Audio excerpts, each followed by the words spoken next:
যে গরিব আমার যাকাতের টাকাটা গ্রহণ করেছে, ওই গরিব আমার যাকাতের অর্থ নিয়ে আমাকে ফরজ ইবাদত পালনের সুযোগ করে দিয়া গরিব বড় লোককে দয়া করেছে। কিন্তু জাতির মানুষ উল্টাটা বোঝে।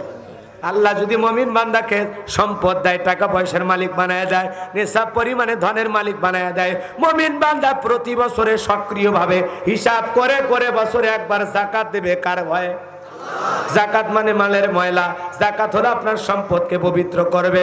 বাজান গো আমার, যাকাত দিলে আপনার ধন সম্পদ আল্লাহ বৃদ্ধি করে দেবে। নামাজ যেমন ফরজ, যাকাত দেওয়া তেমনি ফরজ।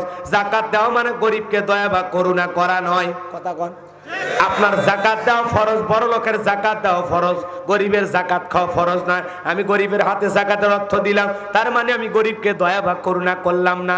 বরংস যে গরিব আমার যাকাতের টাকাটা গ্রহণ করেছে, ওই গরিব আমার যাকাতের অর্থ নিয়ে আমাকে ফরজ ইবাদত পালনের সুযোগ করে দিয়া গরিব বড় লোককে দয়া করেছে।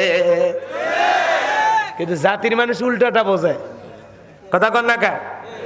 আরে বড় লোক যাকাত না দিলে তোর বিপদ আছে, গরিবের যাকাত না খাইলে বিপদ নাই।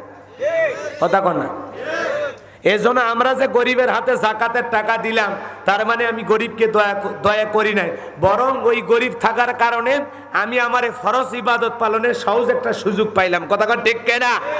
আর আমরা পাইছি যাকাত মানে শাড়ি লুঙ্গি। স্বাধীনতার 50 বছর পার হয়ে গেল, যারা যাকাত দিচ্ছে ওরা দিয়েই গেল, যারা নিচ্ছে ওরা নিয়েই গেল, মানুষের ভাগ্যের কোনো পরিবর্তন হলো না। তার মানে এইভাবে যাকাত দিলে কিয়ামতের আগ পর্যন্ত মানুষের ভাগ্যের কোনো পরিবর্তন হবে? যাকাত মানে শাড়ি লুঙ্গি না। আর কি লুঙ্গি দেয়? নিজের পরনে থাকে 500 টাকা আমানত 1000 টাকার লুঙ্গি, আর গরিবকে দেয় 200 টাকার লিটন লুঙ্গি। পরে থাকলে আর জান্নাত জাহান্নাম সব দেখা যায়। নিজের বউরে পরে 5000 টাকা 2000 টাকা দামের শাড়ি, আর গরিব মহিলার শাড়িটা দেয় 200 টাকা 250 টাকা দামের শাড়ি। ধুয়ে দিলে শাড়ি না মশারি কিছু খুঁজে পাওয়া যায় না। ওই শাড়ি তোমার বউরে পরাও, ওই শাড়ি তোমার মেয়েকে পরাও। কথা কোন ঠিক কিনা? দিলে ভালো দেওয়া লাগবে। 5000 আপনার দেওয়ার দরকার নাই, 200 দেন, 500 দেন, ভালো দেখে দেন। কথা কোন? আর আমাদের সমাজে যাকাতের শাড়ি লুঙ্গি দেওয়ার জন্য মাইকিং করা হয়। অমুক তালুকদার সেরাগালি বদনা কুতকুতির বাপ অমুক হাই স্কুল মাঠে যাকাতের শাড়ি লুঙ্গি বিতরণ করবে, আপনারা আসবেন। যাকাতের শাড়ি লুঙ্গি নিয়ে আসছে 5000, মানুষ আসছে 50,000। ঠেলাঠেলি গুতাগুতিতে 6 জন নিহত, 32 জন আহত। কর্তোয়া বাংলাদেশ, প্রতিদিন, যুগান্তর, কালের কণ্ঠ, যমুনা টিভি, সময় টিভি, সব চ্যানেলে নিউজ চলে গেল। আর বড় লোক তো মনে মনে সেই খাবার, যাক রে আমার নামটা দেশবাসী জানলো। এইভাবে যারা যাকাত দেয়, কঠিন কিয়ামতের ময়দানে মানুষ হত্যাকারীর গুনাহ নিয়ে জাহান্নামে যাওয়া লাগবে। কথা বলে ঠিক কিনা? যাকাত এইভাবে গরিব আপনার দুয়ারে লাইন দেবে না, বড় লোক গরিবের দুয়ারে লাইন দেবে। আর হযরত ওমর ফারুক ডেকে বলেন, তোমরা যাকাতের অর্থগুলো এমন ভাবে দাও যাতে যেই ব্যক্তিকে যাকাত দিচ্ছ পরবর্তী বছরে যাকাতের জন্য আর কারো দরজায় নক না করা লাগে। যাকাতের অর্থ এইভাবে দিলে বাপরে বাপ 200-500 করে মানে পুরো এলাকা পৌঁছানোর দায়িত্ব নিছে। কে বলেছে আপনাকে? যাকাত আল্লাহ পাক দিয়েছেন দারিদ্রতা বিমোচন করার জন্য। যাকাত আল্লাহ পাক দিয়েছেন অভাবমুক্ত সমাজ রাষ্ট্র করার জন্য। যাকাত আল্লাহ পাক দিয়েছেন গরিবের মুখে হাসি ফুটানোর জন্য। আপনার 5 লক্ষ টাকা যাকাত আসছে, 5 জনকে দেন। এই ছেলেটা বেকার বসে আছে, ওরে আপনি শালতা বাজারে একটা চায়ের দোকান দিয়ে দেন। এই ছেলেটা বেকার বসে আছে, ওরে একটা অটো ভ্যান কিনে দেন। অটো ভ্যান চালায় ভাগ্যের পরিবর্তন করবে। একটা বিধবা নারী আসছে, 300 টাকা শাড়ি দিয়ে কি লাভ? সেলাই মেশিন কিনে দেন, 2টা ছাগল কিনে দেন, 2টা গাভী গরু কিনে দেন। ওগুলো লালন পালন করার ভাগ্যের উন্নতি হবে। কথা ঠিক কিনা? যাকাতের অর্থ দিয়ে মানুষের কর্মস্থানে ব্যবস্থা করে দিতে হবে। কথা বলে ঠিক কিনা? এজন্য যাকাত মানেই শাড়ি লুঙ্গি না। আর যে সমাজে যাকাত ভিত্তিক অর্থনীতি চালু হবে, সেই সমাজ তো সোনায় সোহাগা। কথা বলেন না কেন? সেই সমাজে আর কোনো মানুষের কষ্ট থাকবে না। বাংলাদেশে জরিপ করে দেখা গেছে 10 বছর যদি সঠিকভাবে যাকাতের অর্থ আদায় করা হয়, আর সঠিকভাবে যাকাত যারা পাবে, যোগ্য ব্যক্তিকে যাকাতের অর্থ দেওয়া হয়, 10 বছর পরে এই বাংলার জমিনে যাকাত নেওয়ার জন্য একজন গরিবও খুঁজে পাওয়া যাবে না। বলেন আল্লাহু আকবার। এত অর্থ যাকাতের আসবে। কে শোনে কারো কথা? আমার দেশে যাকাত ভিত্তিক অর্থনীতি নাকি সুদ ভিত্তিক? সুদ ভিত্তিক অর্থনীতি হালাল না হারাম? এই জন্য শান্তি আমরা কোশ্চিন কালেও পাবো না। যতই মাথা পিছু আয় দেখায় কোনো লাভ হবে না। যতদিন পর্যন্ত আমার সমাজে যাকাত ভিত্তিক অর্থনীতি চালু না হবে, ততদিন মানুষ সুখ শান্তিতে বসবাস করতে পারবে না। কথা বলে ঠিক কিনা? ওই ডাস্টবিনে খাবার কুড়ে খায় মানুষ, এখনো রেল স্টেশনে পড়ে আছে কত গৃহহীন মানুষ, কথা বলেন ঠিক কিনা? এখনো 50-100 টাকার জন্য আমার দেশের কত মা বোন তার দেহটাকে অন্য মানুষের ভোগের সামগ্রী বানায় ফেলছে, কথা বলেন ঠিক কিনা? এজন্য ভাইয়েরা আমার, এই সমাজটাকে সুন্দর করতে হলে, দারিদ্র্য বিমোচন করতে হলে অবশ্যই যাকাত ভিত্তিক অর্থনীতি চালু করতে হবে, কথা বলেন ঠিক কিনা? যাকাত ভিত্তিক অর্থনীতি চালু করা ফরজ। যাকাত ভিত্তিক অর্থনীতি আল্লাহর দেয়া। যাকাত ভিত্তিক অর্থনীতি চালু করে বড়লোকদের কাছে যাকাত আদায় করে সঠিকভাবে প্রতি বছরে গরিবের তালিকা করে করে যাকাত পৌঁছায়া দিতে হবে। কে নেবে দায়িত্ব? কে শোনে কার কথা? এবার জানবো আমার এখানে আর একটা ঘটনা আমি বলতাম, লম্বা হয়ে যাবে, আমি লম্বা করতে পারবো না, কারণ আপনাদের কষ্ট আমি দিতে চাই না। এতটুকু শুধু বলতে চাই, যাকাত ভিত্তিক অর্থনীতি যে আল্লাহ পাক দিয়েছেন, আল্লাহ পাক যাকে যাকাত দেওয়ার মতো ধন সম্পদ দান করেছেন নেশাব পরিমাণে, শতকরা 2.5% হিসাব করে করে কয় লক্ষ টাকায় কয় হাজার টাকা যাকাত আসে, কয় কোটি টাকা থেকে কয় লক্ষ টাকা যাকাত হয়, হিসাব করে করে মুমিন বান্দা সক্রিয়ভাবে প্রতি বছরে যাকাত দিবে একদিন। কার ভয়ে? আরো জোরে বলেন কার ভয়ে? আল্লাহ আমাদের সবাইকে যাকাত দেওয়ার মতো অর্থ দান করুন, জোরে কোন আমিন। আরো জোরে বলেন আমিন। এটা হলো মুমিন বান্দার 3 নাম্বার গুণাবলী। 4 নাম্বার, ওয়াল্লাযীনা হুম লিফুরুজিহিম হাফিজুন। মুমিন বান্দার 4 নাম্বার গুণাবলী নিজের যৌবনটাকে হেফাজত করা, নিজের যৌবনটাকে সংযত রাখা। এলাই খেলায় নষ্ট করলে হবে না। মুমিনের যৌবন হোটেলে বিক্রি হতে পারে না, মুমিনের যৌবন পার্কে বিক্রি হতে পারে না, মুমিনের যৌবন খরচ হবে একমাত্র হালাল স্ত্রীর কাছে, কথা বলেন ঠিক কিনা? এ যুবক, আজকে তোমার যৌবন আছে, যৌবনের তাড়নায় তুমি গুনাহ করো, মনে রাখবারে যুবক, হযরত আলী রাদিয়াল্লাহু তাআলা বলেন, একদিন তোমার যৌবন থাকবে না, আমল নামায় ঠিকই গুনাহ লেখা থাকবে, কথা বলেন ঠিক কিনা? আমাদের যুবকেরা 15-16 বছরের যৌবনে পদার্পণ করে, যৌবন প্রাপ্ত হয়, তখন থেকে মা বাবা বলে নিজের পায়ে খাড়া হয়, নিজের পায়ে দাঁড়া। ও তো নিজের পায়ে দাঁড়ায় আছে, মা বাবারটা ধার নিয়েছে নাকি? কথা বলে। ছেলেটার বয়স যখন 32 বছর হয় তখন ছেলের দেয় বিয়ে, বাকি 16 বছর কি আঙ্গুল চুষে বড় হয়েছে? এ কথা কন না। এই জন্য ছেলে মেয়ে যখনই যৌবন প্রাপ্ত হবে তখনই তাদের বিবাহের ব্যবস্থা করতে হবে। আল্লাহ যেন আমাদের দেশে বিবাহের আইনটাকে সহজ করে দেন, জোরে কোন আমিন। আর জোরে কোন আমিন। কারণ যত দ্রুত যুবকেরা বিয়ে করবে, যুবতীর বিয়ে হবে, তত তারা জিনা ব্যভিচার থেকে বাঁচবে, কথা বলে না কেন? হে যুবক, খবরদার, যৌবনের তাড়নায় গুনাহ করা যাবে না। এই রঙের যৌবন একদিন জং ধরবে, এই কাঁচাদারি একদিন সাদা হয়ে যাবে, তুমি আমি কেউ থাকবো না, কথা বলেন ঠিক কিনা? তুমি যৌবনকালে গুনাহ করতে ভালোবাসো, আর যৌবনকালের ইবাদত আসমানের মালিক আল্লাহ ভালোবাসে, বলেন আল্লাহু আকবার। যৌবনকালের হিসাব আল্লাহ নেবেন, কথা বলেন না? তোমার শিশুকাল, বুড়াকাল যা গেছে গেছে, আল্লাহ হিসাবটা নেবেন কোন কালে? যৌবনের কালের। কারণ যৌবনের তাড়নায় মনে চাই বেশি বেশি গুনাহ করতে, যৌবনের তাড়নায় মন চাই রং ঢং করতে। বাজান গো আমার, মনে চাইলে যৌবনের তাড়নায় রং ঢং গুনাহ করা যাবে না, যাবে না, যাবে না, কথা কোন ঠিক কিনা? হে যুবক ভাই, আপনাদের উদ্দেশ্যে আমি বলতে চাই, হৃদয়ের কান পেতে কথাগুলো শুনবেন বাজান, আমি গুনাহগার সে কথা বলতে চাই। হে যুবক, গুনাহ করা যাবে না, গুনাহ করা যাবে না। যৌবনটাকে কন্ট্রোলে রাখতে হবে, যৌবনটার হেফাজত করা লাগবে। কারণ যৌবনের সঠিক হিফাজত যদি না করো, কঠিন কিয়ামতের ময়দানে বিপদে পড়ে যাইবা।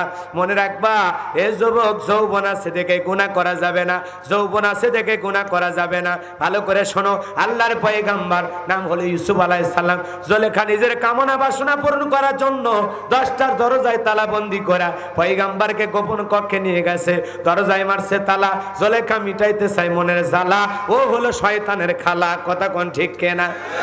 ইউসুফ নবীর কাছে যায়, রং ঢং করে আর বলে, দিলে বড় জ্বালারে পাঞ্জাবিওয়ালা, হুজুর তো কিছুই বোঝে না, এই কথা বলে। আর কাপড় সিরা সিরা দেবতার মুখে দেয়। পয়গম্বর ডেকে বলে, জুলেখা, কাপড়ে ঢাকিলে তুমি দেবতার মুখ, কি দিয়া ঢাকিবা তুমি বিধাতার মুখ? কাছে আসে বলে আর বলে, ইউসুফ রে, তোর মার চোখ দুইটা ভারী সুন্দর।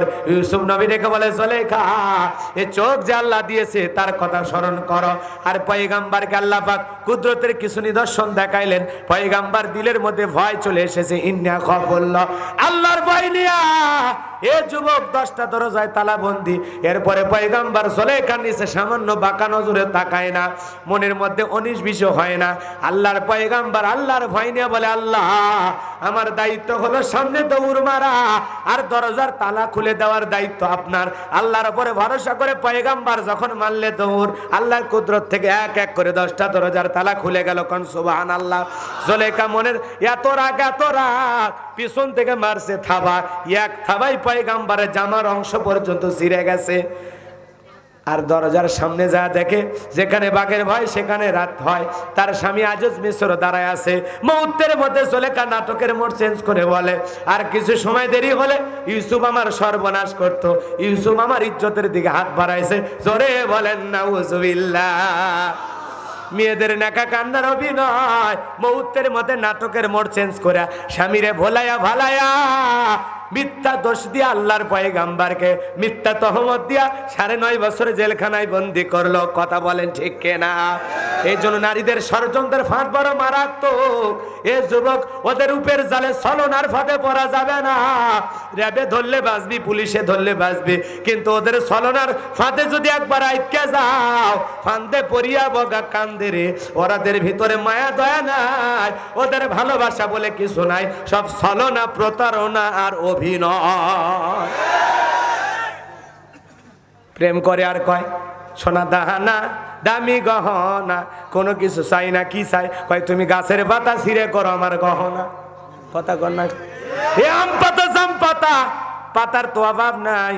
পাতাগুলো সুতার ভিতরে গাইথা 8টা-10টা মালা নিয়ে যা, বলে সোনা রে তুমি না চাইছো সোনা নিবা না গাছের পাতা নিবা, এই যে নিয়ে আসছি।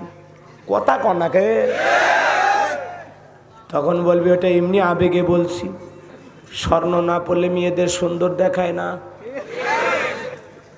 পাতা পড়লে মানুষের কাছে গেলে মানুষ বলবে ছাগল, আর যাই বিয়ে করেছে তা একটা পাগল। বদনাম আমার সে তোমার বেশি হবে। এই জন্য বিয়ের আগে ওরা আবেগের ঠেলায় সব কয় তোমার এনে গাছের তলায় বসবাস করবো। এক রাত বোক নিয়ে গাছের তলায় থাকে দেখিস, পরে ঘুমোর থেকে উঠে দেখবো নাই।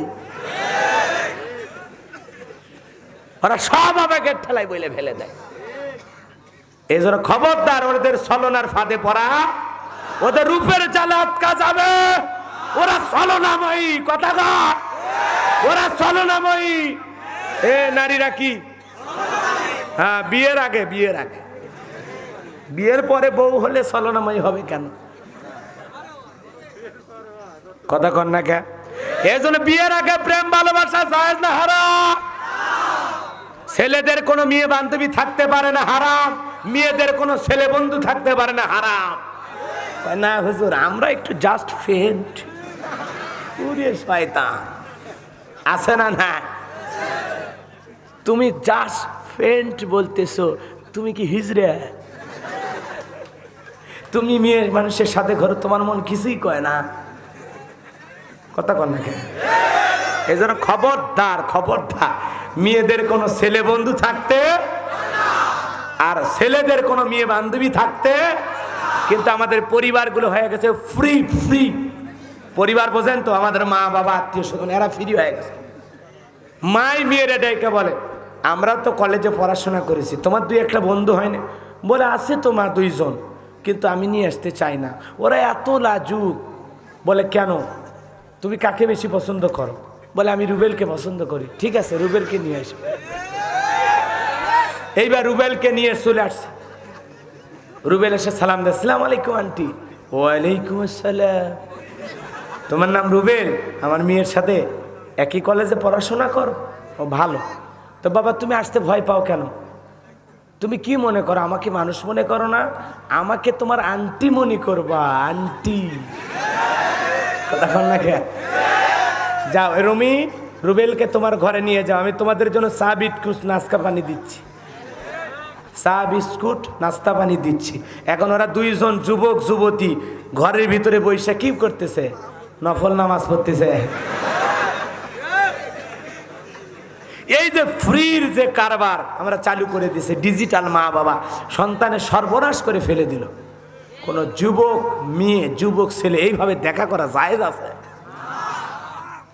আল্লাহ কি বলেন, কুল্লিল মুমিনিনা ইয়াগুদ্দুনা মিন আবসারিহিম। নবী মুমিন পুরুষদের জানায় দেন তারা যেন তাদের দৃষ্টিকে নিম্নগামী করে পথ চলে। হযরত আলীকে নবী ডেকে বলে, জামাই এদিকে আসো। হঠাৎ করে কোনো নারীর উপর যদি তোমার নজর পড়ে যায়, সাথে সাথে দৃষ্টি ফেরায় নেবা, কারণ প্রথম দৃষ্টি তোমার, দ্বিতীয় দৃষ্টি ইবলিস শয়তানের।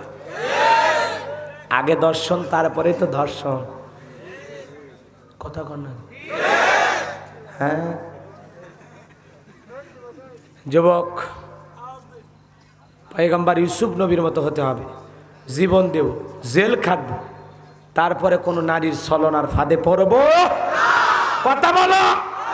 বিয়ের আগে প্রেম ভালোবাসা করা জায়েজ না হারাম? বিয়ের আগে প্রেম করা চলবে না, চলবে না। বিয়ের আগে প্রেম করা, বিয়ের আগে প্রেম করা, ছেলেদের মেয়ে বান্ধবী থাকতে পারে না, পারে না। মেয়েদের ছেলে বন্ধু মনে থাকবে তো ইনশাল্লাহ। এরপরে অনেকে বলছে, হুজুর কোন কি 8-10টা সিরিয়ালে আছে, আপনি যতই হজ করেন কাজে আসবে না। কথা কন না কেন? এই যুবক, তুমি বিয়ের আগে যদি একটা মেয়ের সাথে 8-10টা মেয়ের সাথে সম্পর্ক করিয়া বিয়ে করো, ঠিক যেই মেয়েটারে বিয়ে করছো ও মনে করবে 8-10টা ছেলের সাথে সম্পর্ক করে তোর কাছে আসছে। তুমি 2 নাম্বার, তোমার ভাগ্যে জুটবেও 2 নাম্বার। চরিত্র এখনো আছে ভালো, ব্যতিক্রম 2-1টা হয়ে যায়। কথা কন ঠিক কেন? আর এত প্রেম ভালোবাসার মজো না, প্রেম ভালোবাসার মধ্যে কিছু নেই, সব ভুয়া। কথা কন না? ভালো ভালো গিফট দাও, বান্ধবী তোমার প্রশংসা করবে। একদিন যদি মোবাইলে ফ্যাক্সিলোড না দিতে পারো, তুমি একটা ক্রিপ্টে, তুমি একটা কৃপণ। কথা কন? এই বান্ধবীর মোবাইলে কে কে টাকা পাঠাইছো? হাত তোলো তো, হাত তোলো। ও কেউ নেই, এখন তো তোমরা আল্লাহর ওলি হয়েছো। তোমরা কি করো, কার সাথে মোবাইলে কথা বলে আমি বুঝি না। এখন খুঁজলে তোমার মোবাইলে 8-10টা মেয়ের নাম্বার পাওয়া যাবে। কথা কন ঠিক কেনা? যুবক, সমাজটা শেষ হয়ে গেল রে, এখনো সময় আছে, তোমরা ফিরে আসো। আমরা হুজুরে গেলে দোষ তো আরো বেশি। তোমরা প্রেম করলে দোষ, আমরা বিয়ে করলে দোষ। আমাদেরটা হালাল, তোমাদেরটা হারাম। কথা কন? হুজুর মানুষের 2-3টা বউ কয় কি রে? কথা কন না কেন? হুজুর বিয়ে করলে অপরাধ, আর ওরা বিয়ের আগে সেঞ্চুরি মারে, মিষ্টি খেলে, তাতে অপরাধ নাই। ওটা হারাম না হালাল? আর বিয়ে করা 4টে, কথা কন? বুঝে না কথা বললেই হুজুরদের দোষ হয় না। এ মুসলমান, আল্লাহর গোলাম, হৃদয়ের কান পেতে কথাগুলো শুনে যা। তাহলে মুমিন বান্দা 4 নাম্বার, নিজের যৌবনটাকে সংযত রাখা লাগবে, নিজের যৌবনটাকে হেফাজত করা লাগবে। কার ভয়ে? আল্লাহর ভয়ে যৌবনটাকে হেফাজত করা লাগবে। যুবক, এই যৌবনের তাড়নায় পিকনিকের নামে স্বপ্ন পর্যায়ে ঢলাঢলি করা যাবে না। পার্কে দেখবেন মগার মুগি, সকার সকি, বাকবাকুম বাকবাকুম। কথা কন না কেন? এ যুবক, এগুলো করা যাবে না, যাবে না, যাবে না, যাবে না, যাবে না, যাবে না, যাবে না। এখনো সময় আছে, তোদের 2টা পায়ে হাত দিয়ে অনুরোধ করি যুবক, প্রেম ভালোবাসা, বান্ধবীর নাম না থাকলে এখনই ব্লক মার, ব্ল্যাক লিস্টে ফেলায়, এক্ষুনি ব্ল্যাক লিস্টে ফেলা। খালি একটা SMS দিবি, আর কোনোদিন আমাকে কল দিও না। কথা কন ঠিক না? ও বুঝে ফেলে দে। আর যদি বিয়ে করা যায়, ডাইরেক্ট বিয়ে করে ফেলে দে। কথা কন ঠিক না? পছন্দ হয়েছে, মা বাবারে বলবা অমুক মেয়ের আমার পছন্দ হয়েছে, বিয়ের ব্যবস্থা করেন, হালাল তরিকায় বিয়ে করবা। মুরব্বীদের দোয়া, ভালোবাসা যেখানে বরকত আছে সেখানে। কথা কন ঠিক না? আর মুরব্বীরা দোয়া নাই, বাবা মার দোয়া নাই, ওই বিয়ে টিকবে না। আর টিকলেও তোমার জীবনে শান্তি পাইবে না, কারণ প্রেম করে কেউ সুখী হয় না।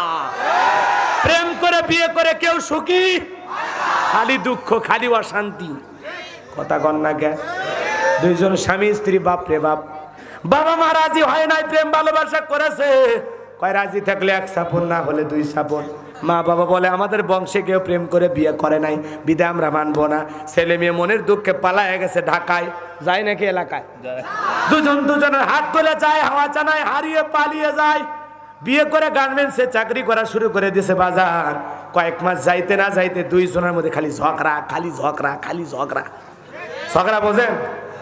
কাইজে লাগে, কেচাল করে, কাছে বোঝেন নাই?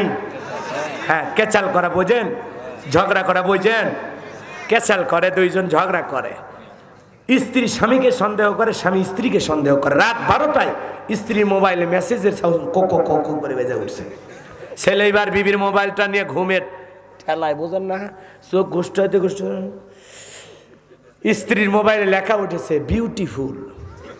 ছেলের মাথা গরম। এই জন্য তো তোর আমার বলে না বিয়ের আগে সোনা ময়না জান পরান আমি ছাড়া তুমি বাঁচবা না, আমি নাকি তোমার দিওয়ানা, তুমি আমার প্রেমে অন্ধ, আমি তোমার প্রেমে অন্ধ। কত ডায়লগ মারছো প্রেম ভালোবাসা করার সময়। আজকে তোর মোবাইলে অন্য ছেলে এসএমএস পাঠায়, দেখ দেখ কে বিউটিফুল পাঠাইছে। স্ত্রীর মোবাইলে ছিল না চার্জ। স্ত্রী বলতেছে, ওরে স্বামী, সন্দেহের নজরে তাকাইছো, আমার মোবাইলে লেখা উঠেছে ব্যাটারি ফুল আর তুমি কও বিউটিফুল। কথা কন না কে? তার মানে ঘুমের ঠেলায় বউকে সন্দেহ করে, সন্দেহ করলে যা হয় বুঝেননি? এজন্য খবরদার না বুঝে সন্দেহ করবে না, সন্দেহ রোগ খুব খারাপ, সংসার ধ্বংস করে দিবি। কথা কন ঠিক কেনা? এবার প্রত্যেকটা বাড়ি সিসি ক্যামেরা লাগাবেন, দাম খুব কম, তাহলে সব টের পাওয়া যাবে। অতএব বউক আর জ্বালা লাগবি না। যাদের বউক দেখে ভেজাল মনে হয় বাড়ি সিসি ক্যামেরা লাগাবেন, চুরি করলেও ধরা পড়বি, আবার এদিক দিয়ে আপনার বউ কি করে সব টের পাওয়া যাবে। কথা কন না কে? বাড়িতে বাড়িতে সিসি ক্যামেরা লাগান, গরু ছাগল এগুলো নিরাপদে থাকবে, টাকা পয়সা সোনা দানা এগুলো থাকলেও নিরাপদে থাকবে। কেউ চোর যদি চুরি করে নিয়ে যায়, থানায় নিয়ে যাও, এটা দেখালে চোর শনাক্ত করে আপনি মনে করেন সব জিনিস ফেরত পাবেন। এদিকে একটা উপকার, আবার বাড়ি এলি কই যায় না যায়, কি হয় না হয়, আপনি সারাদিন ব্যস্ত থাকেন, টের পান না, ফোন দিলে বিজি পাওয়া যায়। কথা কন না কে? আবার মাঝে মাঝে মোবাইল বন্ধ, টেনশন মাথায়, কি যে করতেছে। অর্থাৎ সিসি ক্যামেরা লাগান, সব টেনশন মুক্ত হবে। আপনি যেখানে থাকেন সিসি ক্যামেরা আপনি মোবাইলের সাথে লিঙ্ক করে নেবেন, সব কিছু দেখবেন, ব্যাস ওই জায়গায় খুলে ও ঠিক আছে। কথা কান ঠিক কিনা? লিল্লাহে থাকবে। তাহলে 4 নাম্বার, নিজের যৌবনটাকে সংযত রাখা লাগবে, নিজের যৌবনটাকে হেফাজত করবে। কার ভয়ে? আরো জোরে বলেন, কার ভয়ে? এরপরে বাজান 5 নাম্বার আর 6 নাম্বার আল্লাহ পাক একটি আয়াতের ভিতরে বলেন, আল্লাযীনা হুম লিআমানাতিহিম ওয়া আহদিহিম রাউন।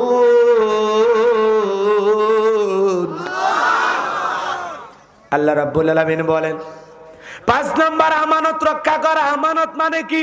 খালি ধন সম্পত্তি আমানত না, এই জীবনটা একটা আমানত। আপনার বিবি আপনার কাছে আমানত, আপনার ছেলে মেয়ে আপনার কাছে আমানত, একটা চেয়ারম্যানের কাছে ইউনিয়নবাসী আমানত, একটা এমপির কাছে নির্বাচনী এলাকার মানুষ আমানত, মাননীয় প্রধানমন্ত্রীর কাছে পুরো বাংলাদেশের জনগণ হলো আমানত, বক্তার কাছে শ্রোতারা আমানত, ইমামের কাছে মুসল্লিরা আমানত, শিক্ষকের কাছে ছাত্ররা আমানত। কথা কয় না? আমানত মানে খালি টাকা পয়সা? ভাইয়ের কাছে তার বোন আমানত। কথা কয়? এই শালির কাছে দুলা ভাই আমানত, দুলা ভাইয়ের কাছে শালি আমানত, হ্যাঁ, দেবরের কাছে ভাবিও আমানত। আর আমরা সুযোগ পেলে কি কই? হ্যাঁ ভাইয়া তোমার বর, আমি যে দেবর, ভেবে দেখো ভাবি কার কত দাবি। ভাই গেছে মালয়েশিয়া, আমি তো এখন আসি। ভাবি তো সে ডিজিটাল, ভাবি মনের দুঃখে কয় সে যে কেন এলো না, কিছু ভালো লাগে না, এবার আসুক, তারে আমি মজা দেখাবো। কয় ভাই ওকে মজা পরে দেখাও। কথা কন না? দেবর ভাবির পরকে আছে না না? শালি দুলে ভাইয়ের প্রেম আছে না নয়? এজন্য মা বোনদেরকে বল, মা 2টা পুরুষ হইতে সাবধান।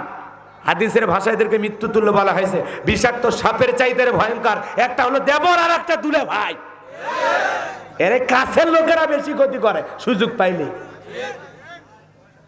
খারাপ কিছু বলতেছি? রাগ করছেন কেন? ওই যে কে জানে কি বলতেছে, বেশি ফ্রি হইন না। এই যে মহিলারা ডিস্টার্ব আছে, জামাই যদি বাড়িতে আসে নিজে নাস্তা না দিয়া নিজের ছোট মেয়েটারে বলে, যাও তোমার দুলে ভাই আসছে, একটু নাস্তাটা দিয়ে আসো মা। এখন এই যুবতী শালী 12-14 বছর বয়স হয়ে গেছে, দুলে ভাইয়ের সামনে নাস্তা দিতে গেছে, কিছু না হোক দুলে ভাই যদি হাতটা ধরে একটু হালকা ঠাঁচি মারে, দুলে ভাইয়ের হাতের ছোঁয়া পায় ভালোই তো লাগলো। এরপরে বাকি কি হবে আমি আর বললাম না। কথা বলেন না কেন? তা আপনি মা আপনার এই যুবতী মেয়েটাকে আপনার আর একটা মেয়ের জামাইয়ের কাছে পাঠায় দিচ্ছেন, আপনার লজ্জা করে না? আপনি নিজে যান, আপনি তো মায়ের মতো। কথা কর। যুবক সাবধান। আবার যুবকেরা দেখবেন শালিকে মোটরসাইকেলে নিয়ে ঘরে আছে না? শালিরে মোটরসাইকেলে তুলছে, শালি বড় আপার স্বামী মনে কইরা মোটরসাইকেলের মাঝখানে ফাঁকা রাখছে। ও শালটা যাওয়ার আগে ব্রিজ পায়া এমন ব্রেক ধরছে, এক ব্রেকে শালি ফাঁকা জায়গা পূরণ করছে। কথা কন ঠিক কেনা? এরকম দুষ্ট দুলে ভাই আছে না? না, চরিত্র ভালো করো যুবক, এখনো সময় আছে, আল্লাহর দিকে ফিরে আসো। কথা কন ঠিক কেনা? দুলে ভাইকে আল্লাহ হতে হবে, দেবরদেরকে ভালো হতে হবে, কারণ আমাদের পর্দা আছে। কি আছে? হ্যাঁ, এই পর্দার যদি বাড়ির ভিতরে সমস্যা হয়, সব জায়গায় ভেজাল। প্রত্যেকটা মমিনের বাড়িতে প্রবেশ করতে সালাম দিবেন, গৃহবাসীর অনুমতি নেবেন, তারপরে ভিতরে ঢুকবেন। খবরদার সালাম না দিয়া ভিতরে গৃহবাসীর অনুমতি না নিয়ে কারো বাড়িতে ঢুকবেন না, খবরদার। এটা আল্লাহর ওয়াদা, সূরা নূরের ভিতরে আছে, আপনারা খুলে দেখবেন, কষ্ট হয়। আল্লাহর ওয়াদার ফলো করবেন, শান্তি আছে। আর আমরা রুবেল কয় বাড়ির ভিতরে ঢোকে, রুবেলের বইয়ের মাথার কাপড় নাই, মায়ের বুকে তোন্না নাই, আর বোন কি করতেছে আমি বললাম না। কথা কন ঠিক কেনা? তাহলে যদি আপনি সালাম দিয়ে অনুমতি নিয়ে ঢুকতেন, তাহলে সবাই পর্দা করতো, ঘরের ভিতরে ঢুকতো। কথা কন না কে? আর কোন বাড়িতে যায় উল্কি ফুলকি মারবেন, উকি ঝুঁকি মারবেন না, খবরদার। হাদিসের ভাষায় কেউ যদি উকি ঝুঁকি মারে, ওই বাড়ির লোক যদি খোসা মারে আর চোখও কানা করে দেয়, তাও গুনাহ হবে না। কথা কন না খেয়া? সাবধান সাবধান। বাড়ির মেন গেটে দাঁড়ায় সালাম দিবা, ভিতর থেকে অনুমতি আসবে, একবার দুইবার তিনবার সালাম দিবা, কোনো জবাব নাই, তুমি তোমার বাড়ির দিকে ঘাটা নাও। ওই বাড়িতে আর থাকার অনুমতি নাই, নিজের বাড়িতে চলে যা। কথা কন। বাড়িতে যদি সারা না পায়, কে জানালা দিয়ে দেখে, আবার জানালা দেখে যে কোনো কিছু দেখা যাচ্ছে না, তখন পাশি টোপকে ভিতরে ঢোকে। কি সাহস! কথা বলেন না কেন? মানে আমি বাড়ি ঢুকতেছে না, আজরাইল আসছে, আজকে জান কবেজ করে চলে। এরকম দায়িত্ব আপনাকে দেওয়া হয়েছে নাকি?